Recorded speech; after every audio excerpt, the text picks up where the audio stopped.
예수님은 나의 왕, 나의 주인, 나의 생명이십니다.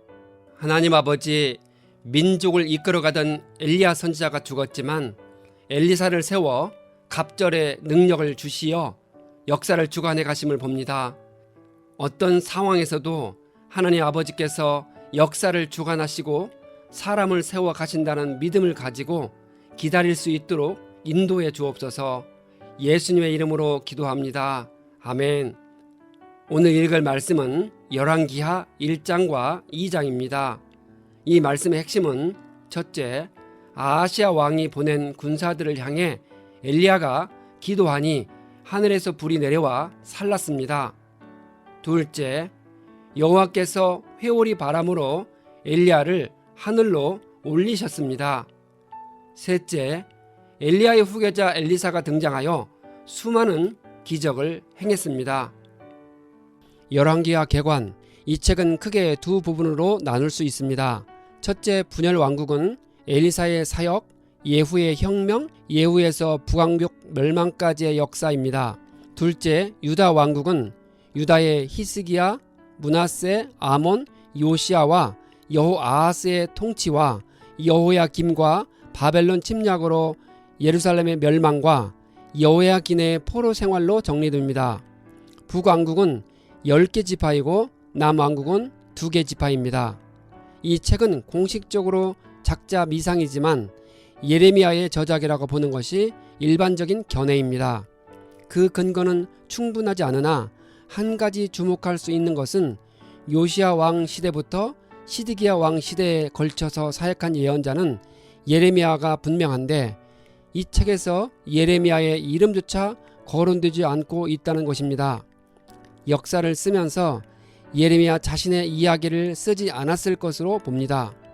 열왕기하는 왕조 열전이면서 또한 선지자 열전이라고 말할 수 있습니다.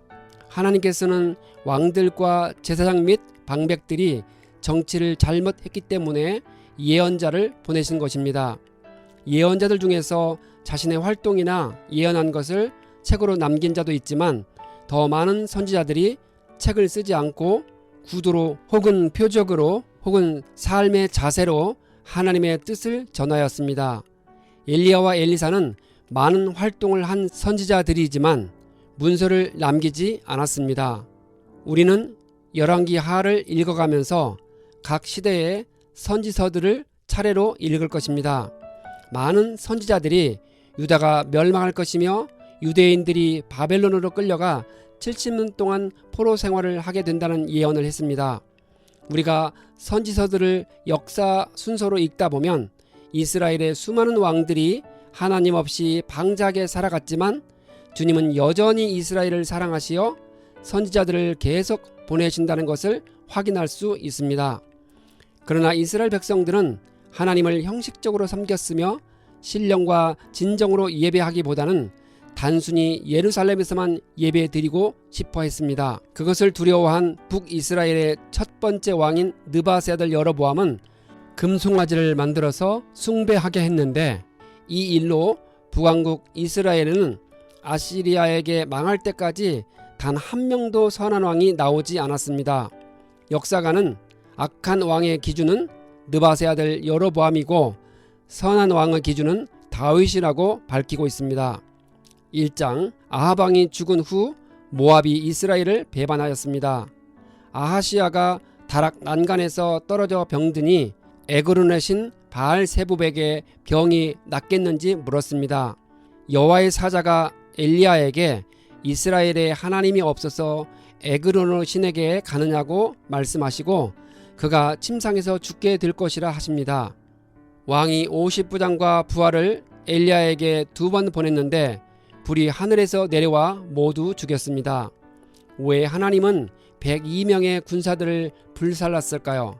군사들은 단순히 왕의 명령을 따랐을 뿐이라는 점을 생각할 때 하나님의 벌이 가혹해 보일 수 있습니다. 그러나 1장 9절과 11절의 말씀을 근거로 볼 때 그들은 엘리야가 하나님의 사람이라는 것을 알고 있었습니다. 그들은 악한 왕의 명령을 따라 행동하거나 하나님의 뜻을 따라 의로운 일을 하거나 선택의 기로에 서 있었습니다.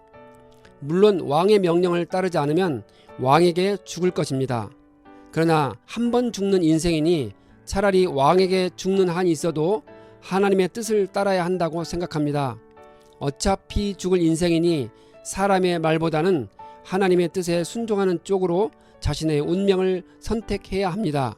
세 번째 50부장은 엘리야 앞에 무릎을 꿇고 자신과 50명의 생명을 살려달라고 간청합니다. 여호와의 사자가 나타나 엘리야에게 두려워하지 말고 왕에게 가라 했습니다. 여호와의 사자는 천사나 일반 선지자가 아니라 삼위일체 하나님 중 제2위에 되시는 성자 하나님이신 구약시대의 그리스도로 봅니다. 엘리야는 왕에게 이스라엘에게 물을 신이 없어서 바알세붑에게 사람을 보냈느냐고 하고 그가 침상에서 내려오지 못하고 죽을 것이라 합니다. 이 예언대로 되었고 여호람이 대신해서 왕이 되었습니다. 바알세붑은 신약시대의 여호와의 적대자인 귀신의 왕 사탄을 가리키는 칭호로 사용되기도 했습니다. 2장 여호와께서 회오리 바람으로 엘리야를 하늘로 올리고자 하실 때 엘리사를 떼어 놓으려 했습니다.